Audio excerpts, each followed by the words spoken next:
Praise lord, హల్లెలూయా. దేవుని నామానికి స్తోత్రాలు. మీ అందరికీ నా వందనాలు తెలియజేస్తున్నాను. ఈ దినం కొరకు దేవుడు సిద్ధపరిచినటువంటి మాటలు. ప్రియ సహోదరి సహోదరుడా, నీవు దేవుని సన్నిధిలో ఏ విషయాల నిమిత్తం దేవుడు నా జీవితంలో కార్యాలు జరిగించాలి, దేవుడు నా జీవితంలో ఈ మేలు జరిగించాలి అని ఏ అంశాల నిమిత్తం నువ్వు ప్రార్థిస్తున్నావో, ఎన్ని దినముల నుండి నువ్వు దేవుని సన్నిధిలో ప్రార్థిస్తున్నావో, అయినప్పటికీ నువ్వు జవాబు పొందుకోలేనటువంటి స్థితిలో నీవు ఉంటున్నావా? దేవుడు నాకు జవాబు ఇవ్వలేదని దేవుణ్ణి ప్రశ్నించేటువంటి స్థితిలో నీవు ఉంటున్నావా? అయితే ఈ మాటలు దేవుడు నీ కొరికే మాట్లాడుతున్నారు. దైవజనుడైన అతని పనివాడు పెందలకడ లేచి బయటికి వచ్చినప్పుడు గుర్రములను రథములను గల సైన్యము పట్టణమును చుట్టుకొని ఉండుట కనబడను. అంతటా అతని పనివాడు, అయ్యో నా ఏలినవాడా, మనము ఏమి చేయదుమని ఆ దైవజనుతో అనగా, అతడు, భయపడవద్దు, మన పక్షం ఉన్నవారు వారి కంటే అధికులై ఉన్నారని చెప్పి, యెహోవా వీడు చూచినట్లు దయచేసి వీని కండ్లను తెరవమని ఎలీషా ప్రార్థన చేయగా, యెహోవా ఆ పనివాని కండ్లను తెరవజేసిన గనుక వాడు ఎలీషా చుట్టూను పర్వతము అగ్ని గుర్రముల చేత రథముల చేతను నిండి ఉండుట చూచెను. హల్లెలూయా. ఈ మాటలు వింటున్నటువంటి ప్రియనేస్తమా, భౌతికమైనటువంటి పరిస్థితుల్నే నువ్వు చూస్తున్నావేమో. ప్రస్తుతం దేవుడు నాకు జవాబు ఇవ్వడం లేదు, నేను ఎన్ని దినములు ప్రార్థన చేసినా, ఎన్ని గంటలు ప్రార్థన చేసినా, ఎన్ని దినములు ఉపవాసం ఉండి ప్రార్థన చేసినా కానీ నా ప్రార్థనకి దేవుడు జవాబు ఇవ్వటం లేదని నీ దేవుణ్ణి ప్రశ్నించేటువంటి స్థితిలో నీవు ఉంటున్నావేమో. అయోమయమైనటువంటి స్థితిలో నీవు ఉంటున్నావేమో. ఏమి జరుగుతుంది నా జీవితంలో, ఎందుకు ఆలస్యం జరుగుతుందని నేను నీవే కొన్నిసార్లు నిందించుకునేటువంటి స్థితిలో నీవు ఉంటున్నావేమో. ఆనాడు ఆ పట్టణము అంతటినీ కూడాను శత్రు సైన్య సమూహము ముట్టడి వేసినటువంటి సందర్భంలో ఎలీషా యొక్క శిష్యుడు ఎలీషాని అడుగుతున్నాడు, అయ్యా శత్రు సైన్యము ముట్టడి వేసినది,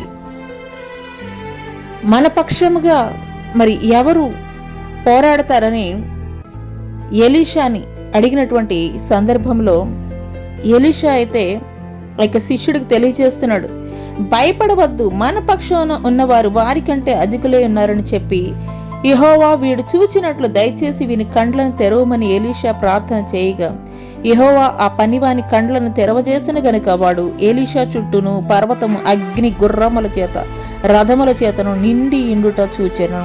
హల్లెలూయా. ఆనాడు ఎలీషా శిష్యుని కన్నులు తెరవజేసినప్పుడు దేవుని యొక్క అగ్ని రథములు ఎలీషా చుట్టూ ఆ పర్వతం చుట్టూ నిలువబడి ఉండుట ఇక ఎలీషా శిష్యుడు చూడగలిగాడు.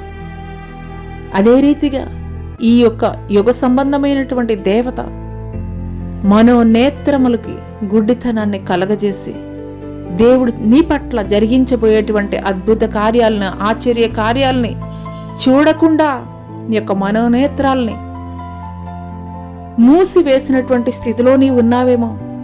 ఒకసారి గమనించుకో. ఈ మాటలు దేవుడు నా కొరికే మాట్లాడుతున్నారని నీవు విశ్వసించగలిగినట్లయితే, దేవా ఆనాడి ఎలీషా శిష్యుడు మనోనేత్రాలు ఏ రీతిగా నువ్వు తెరవజేశావో, ప్రస్తుతం ఉన్నటువంటి పరిస్థితుల్ని నేను చూస్తున్నాను, ప్రస్తుతం ఉన్నటువంటి జరిగేటువంటి స్థితిగతుల్ని, భౌతిక సంబంధమైనటువంటి వాటిని నేను చూడగలుగుతున్నాను. ఆత్మీయమైనటువంటి నేత్రాలు నాకు తెరవజేయ, మనోనేత్రాలు నాకు తెరవజేయ, మనోనేత్రాలకి కలిగినటువంటి గుడ్డితనాన్ని, ఆ పొరలని తొలగించయా అని నువ్వు ప్రార్థించగలిగినట్లయితే, ఆనాటి ఎలీషా పనివాడు దేవుని యొక్క అగ్ని రథములు ఎలీషా చుట్టూ పర్వతము చుట్టూ ఏ రీతిగా దేవుడు ఆశ్రయ దుర్గముగా నిలిచి ఉన్నాడో, ఆ పట్టణం పక్షముగా ఎలీషా పక్షముగా విజయం ఇచ్చే నిమిత్తం. అదే రీతిగా భౌతిక సంబంధమైనటువంటి పరిస్థితులను చూసి కృంగిపోతున్నావా? భౌతిక సంబంధమైనటువంటి అనారోగ్య పరిస్థితులను బట్టి కుమిలిపోతున్నావా? మనుషులు మాట్లాడేటువంటి మాటలను బట్టి కుమిలిపోతున్నావా? నాకెవరు సహాయకులు, నన్నెవరు ఆదరించేవారు, నన్నెవరు బలపరిచేవారని ధైర్యం చెడిపోయినటువంటి స్థితిలో నీవు ఉంటున్నావా? ఒక్కసారి దేవుని రీతిగా నువ్వు ప్రార్థించగలవా? దేవా, నా మనోనేత్రాలు తెరవజేయ. ఆనాటి ఎలీషా పనివాని యొక్క మనోనేత్రాలు ఏ రీతిగా తెరవజేస్తావో ఆ రీతిగా తెరవజేయ అని నువ్వు ప్రార్థించగలిగినట్లయితే దేవుడు నీకు ఎదురుగా నీ పక్షముగా జరిగించబోయేటువంటి అద్భుతాలు, ఆశ్చర్య కార్యాలు నువ్వు చూడగలుగుతావు. దేవుడు అట్టి కృపని దేవునికి దయచేయునుగాక. ఆమేన్.